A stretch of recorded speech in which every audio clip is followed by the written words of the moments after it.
আসসালামু আলাইকুম viewers, it's Samia সানিস blog. আশা করি সবাই ভালো আছেন। আজকে আমার মনটা আসলে বিশেষ ভালো নেই।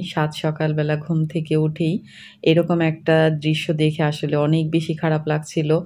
তো তারপরও একটু মন ভালো করার জন্য ছাদে চলে এসেছি। আর মনটা আজকে কেন খারাপ হয়ে গেছে আসলে সেটাও আপনাদের সাথে শেয়ার করব ইনশাল্লাহ। তো ছাদ বাগানের এরকম প্রতিদিন সকালবেলা দৃশ্যগুলো আসলে মনটা অনেক বেশি ভালো করে দেয়। সারাদিন তো নানান কাজে অনেক বেশি ব্যস্ত থাকতে হয়। তো সকালে যেটুকু একটু সময় পাই, চেষ্টা করি এই সময়টা একটু ফুরফুরা মেজাজে থাকার জন্য, ভালো লাগে। আর ভোরের সকাল আমার মনে হয় সবারই ভালো লাগে। তো আমার লাউ গাছের মধ্যে কিন্তু অনেকগুলো লাউ চলে এসেছে। আর কিছু লাউ বড় হয়েছে। ছাদ বাগানে এর আগে আমার আর লাউ গাছ দেওয়া হয়নি। তো এবার লাউ গাছের জন্য একটা মাচা তৈরি করে দিয়েছি। তো দেখলাম মাশাআল্লাহ ভালোই হচ্ছে। আর আমি এখানে কিছু ঢেঁড়স নিয়েছি। আর এরপর কাকা আমাকে বলল যে একটা লাউ বড় হয়ে গেছে, তো সেইটা কাটতে হবে। তো কাকা নিজের হাতেই কেটে দিচ্ছিল। তো এবার বলছি সকালবেলা কেন এত মনটা খারাপ হয়ে গিয়েছিল। আসলে এই মুরগিগুলো আমি খুব ছোট থেকে এনেছিলাম এবং বাচ্চা মুরগিগুলো ছিল। তো তখন থেকে আমি এগুলোকে বড় করেছি। তো আজকে সকালবেলা হঠাৎ করে কাকা এসে বলল যে গত রাত্রে মুরগি চুরি হয়েছে।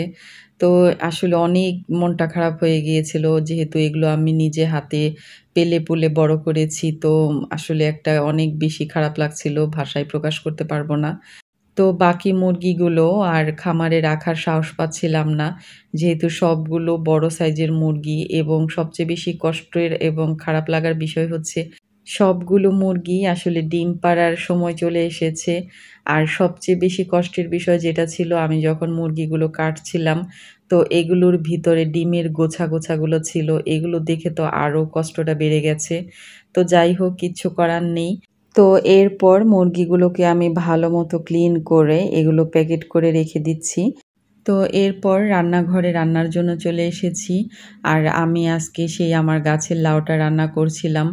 এদিক দিয়ে কিন্তু মনটা অনেক বেশি ভালো লাগছিল। আসলে আমরা বেশিরভাগ সময় আমাদের ছাদ বাগানে এবং নিজ বাগানে যেই সবজিগুলো হয়, ওগুলোই কিন্তু বেশিরভাগ খাওয়া হয়। এরপর দেশি মুরগি রান্না করে নিচ্ছিলাম। যেই মুরগিগুলো আজকে জবাই করেছি, সেখান থেকে একটা মুরগি রান্না করছি। তো এইটা বিষয়টা ভাবতে আমার অনেক বেশি খারাপ লাগছিল।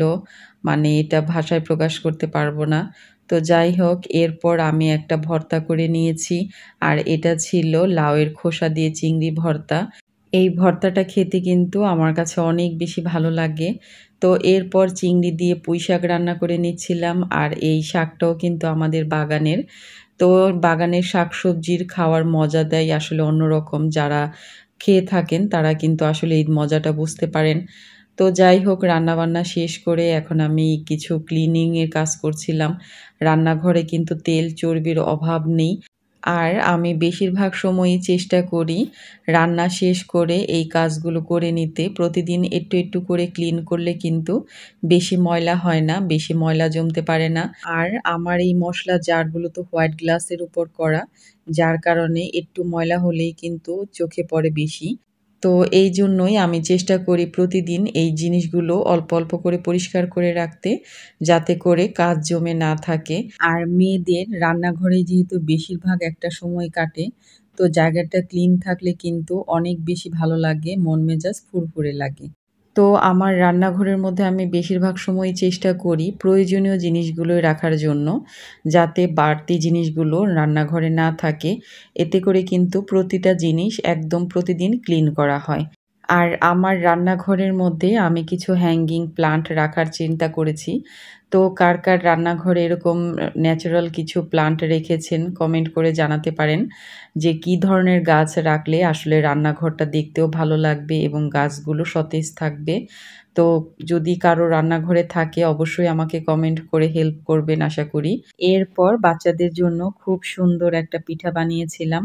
আর এটা ছিল রঙিন পাটিসাপটা পিঠা। তো বাচ্চারা তো এটা অনেক বেশি পছন্দ করেছে। আর আপনাদের কাছে এই পাটিসাপটার ডিজাইনটা কেমন লেগেছে? ভালো লাগলে অবশ্যই কমেন্ট করে জানাবেন। আজকের এই ছোট্ট ব্লগটি যদি আপনাদের কাছে ভালো লেগে থাকে, আমার পেজটিকে ফলো দিয়ে সাপোর্ট করে আমার পাশেই থাকবেন। সবাই ভালো থাকবেন। আল্লাহ হাফেজ।